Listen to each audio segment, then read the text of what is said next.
எல்லாருக்குமே பார்த்தீங்க அப்படின்னா அட்வான்ஸ் ஹாப்பி தீபாவளிங்க.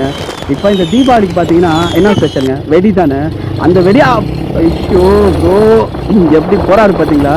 நம்ம மேலே எதுவும் மிஸ்டேக் இல்லைங்க. நல்ல வேலைங்க எல்லாருக்குமே தீபாவளி வாழ்த்துக்கள் சொல்ல போயிட்டு நமக்கு பொங்க வச்சிருப்பாங்க. சரி ஓகேங்க. இப்போ பார்த்தீங்க அப்படின்னா இந்த மாதிரி பெண்டில் எல்லாம் பார்த்து போகணுங்க. பஸ்ஸு இப்படி கிராஸ் பண்ணும்போது நம்ம கொஞ்சம் பார்த்து போகணும். ஏன்னா ஆப்போசிட்லேருந்து யாராவது வர வாய்ப்புகள் இருக்கு. இந்த கௌசிக் கொண்டா நம்ம வீடியோ பார்த்து தெரிஞ்சுக்கோங்க. ஒரு வீடியோ தெளிவா சொல்ல விட மாட்டாங்க, குறுக்க வந்துகிட்டு இருக்காங்க. சரி, ஏன்னா சிவகாசியில வந்து ஆஹா இந்த அண்ணன் ஓரத்தில் ஒட்டுறாரு, நம்மளும் ஒட்டி போகிறோம். அப்பா நல்ல வேலைங்க. கொஞ்சம் ஆக்சுவலாக ராங் ரூட்டில் ஏறி போகிற மாதிரி ஆயிடுச்சு. ஏன்னா அந்த அண்ணன் பக்கத்தில் வந்தார்.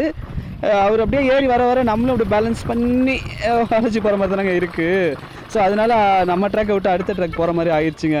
அதான் கொஞ்சம் ராங்காக போன மாதிரி இருந்துச்சு. அப்புறம் இன்னொரு விஷயங்க, ஒரு கடைக்குள்ள நுழையிறதுக்கு முன்னாடி உங்களுக்கு என்னென்ன வகையான வெடி தேவையோ அதை ஃபஸ்ட்டு பிளான் பண்ணிக்கோங்க. பிளான் பண்ணிவிட்டு அந்த கடைக்குள்ள நுழைங்க. ஏன் அப்படி சொல்கிறேன் அப்படின்னா, கடைக்குள்ளே போனீங்க அப்படின்னா நிறையா புதுவிதமான கிராக்கர்ஸ்லாம் நிறையா வந்திருக்குங்க. அதை பார்த்துட்டு உங்கள் மைண்டு சேஞ்ச் ஆகி நீங்கள் என்ன கிராக்கர்ஸ் வாங்க போகிறீங்களோ அதை மறந்துட்டு இதை வாங்க போகிற மாதிரி ஆகி போயிருங்க. ஸோ அதனால ஃபஸ்ட்டு என்னென்ன வெடி வாங்க போகிறீங்க அப்படின்றத பிளான் பண்ணிக்கோங்க. இதை ஃபாலோ பண்ணிங்க அப்படின்னா நான் சொல்கிற ட்ரிக்ஸு உங்களுக்கு செட் ஆகுங்க.